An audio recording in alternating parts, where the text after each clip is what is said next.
আর এই যে সিরিয়াল থেকে সবার সাথে পরিচয়, তো সিরিয়ালের কি একটা ডায়লগ বলবো? একটু দিদিদের গলাগুলো শুনবো, বলবো? আচ্ছা হ্যাঁ। মানে বিষয়টা বুঝতে পারছি, ছেলেরা বেশি সিরিয়াল দেখে নাকি, মেয়েরা সিরিয়াল দেখে না? আমার দাদা তো ভাইরা তাই ওখান মনে থেকে হচ্ছে। রেসপন্স করছে, আপনারা কেউ রেসপন্স করছেন না? হ্যাঁ,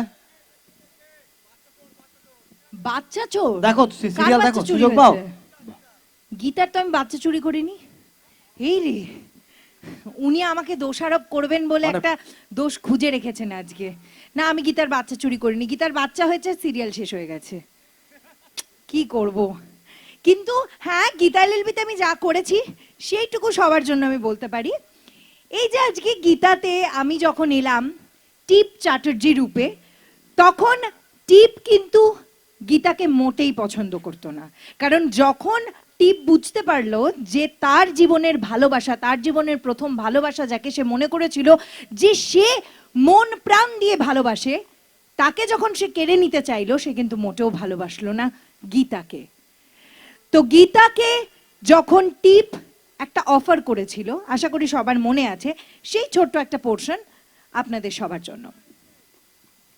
গীতা, গীতা, আমি আজকে তোমাকে কোনো খারাপ কথা বলার জন্য ফোন করিনি।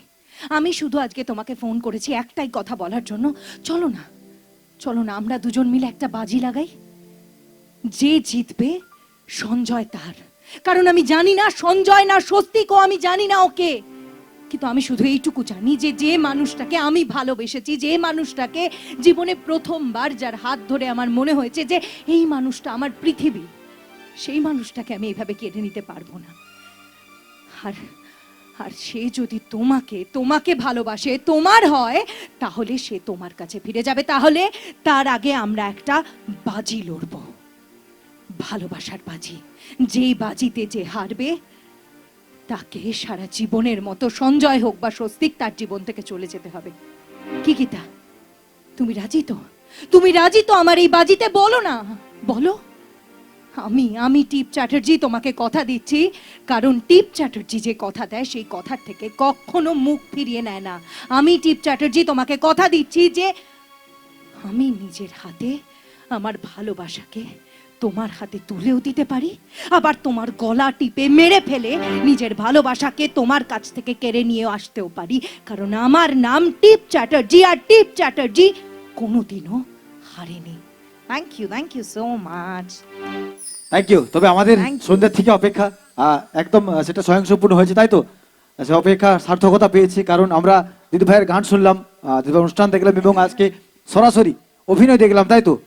এবং আরেকবার ধন্যবাদ জানাবো জাগরণ সংঘের প্রত্যেকটি কর্মকর্তা দাদা ভাইকে, কারণ একদম বড় দিনে স্পেশাল উপহার, বড় দিনের বড় উপহার দিদি ভাই, একদম। তাই তো? একদম গান শুনেছি, অভিনয় দেখেছি, এবার কি হবে? আচ্ছা, কোনো প্রশ্ন আছে কি? হ্যাঁ হ্যাঁ বাবা, আচ্ছা, ছেলেরা মোটামুটি সিরিয়ালটা ভালোই দেখে, বুঝতে হ্যাঁ, পারছি আমি এটা। বুঝেছি এখানে আচ্ছা, সবাই। বৌদিমণিরা সুযোগ দেন? আমাদের বাড়িতে তো ফাইটিং চলে। না না না না, বৌদিমণিরা এখন নিজেরাই দাদাদের সাথে বসেই সিরিয়াল দেখে।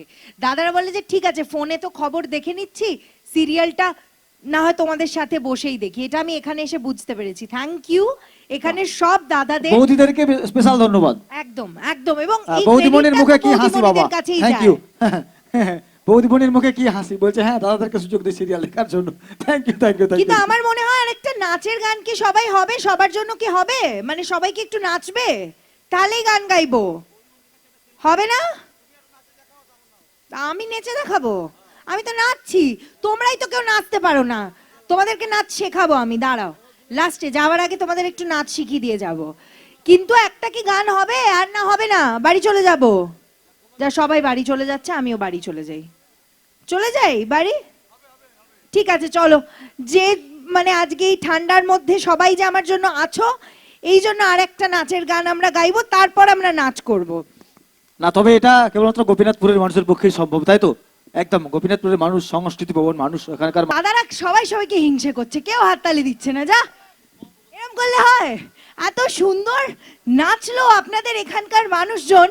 এবং সব থেকে আগে যেটা আমার বলার, যে আজকে মনমথ জানা স্মৃতি মঞ্চ মা মাটি মানুষের গ্রামীণ মেলায় এই যে এত সুন্দর, এত বড় একটা স্টেজ, এবং এখানে আজকে আমাকে আমন্ত্রণ জানানোর জন্য প্রত্যেককে, এখানকার যারা অর্গানাইজাররা রয়েছে, যারা এখানে পুরো এই মঞ্চটা এবং এই অনুষ্ঠানটা যারা করেছে, তাদের সবাইকে অসংখ্য ধন্যবাদ।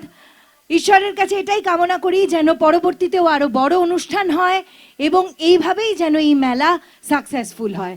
থ্যাংক ইউ সো মাচ আজকে আমাকে এখানে আমন্ত্রণ করার জন্য।